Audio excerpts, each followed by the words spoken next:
There is a specific weight to standing in the middle of a crowd and realizing you are entirely invisible to it.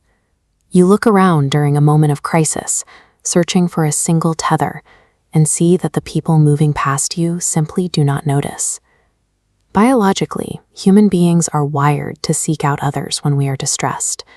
We rely on external presence to help regulate our own spiking nervous systems. But the situation changes when that required human support is unavailable. When every standard avenue for support is closed off, we are forced to find surrogates to survive the silence. Often, we turn to the structure of sound. We can see how this surrogate relationship works by examining a short text by writer Brianna T. Perkins, titled "A Friend Found in Music." This text explains exactly how a sequence of sounds steps in to replace a missing human being. Perkins tracks this process through 3 distinct dimensions of human experience, escalating in complexity as the poem progresses. By deconstructing her lines, we can see the exact mechanics that transform vibrating air into a functional companion. The poem begins with the physical body. Perkins opens the text by defining music as an ocean. It is described as a force of nature with a gravitational force, dragging an unmoored person toward a stable shore. The text then identifies rhythm as the specific tool doing this work. Rhythm bypasses intellectual processing entirely. It does not ask you to think. As Perkins writes, rhythm moves me to the core.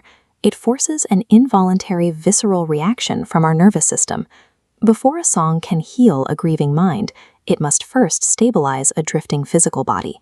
With the body anchored, the focus shifts to our internal psychological state. Here, Perkins makes a specific choice. She defines music squarely as therapy. Consider this concept on screen: active sonic intervention. It refers to the deliberate use of auditory stimuli to alter psychological states. In the text, music is a tool deployed specifically when the listener is feeling blue. The poem outlines the mechanics of this internal intervention. The sound lifts spirits, taking on the heavy emotional lifting required to pull a person through distress when their own internal strength is depleted. On this second level, music operates as a psychological lever, carrying the weight of emotional recovery until the listener can stand upright again. The poem reaches its climax by shifting outward, moving from the isolated mind into the social sphere. It acknowledges that music is present during our most cheerful times, acting as an amplifier for moments of shared joy.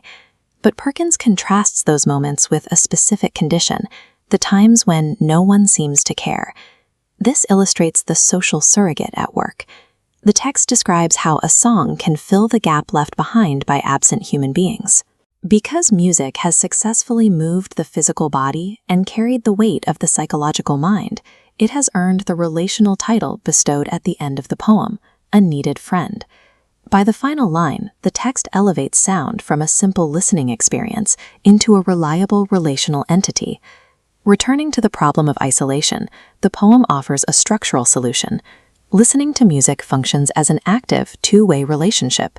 Perkins describes a complete system: rhythmic waves to move the body, therapeutic melodies to handle internal grief, and a persistent presence to echo our joy.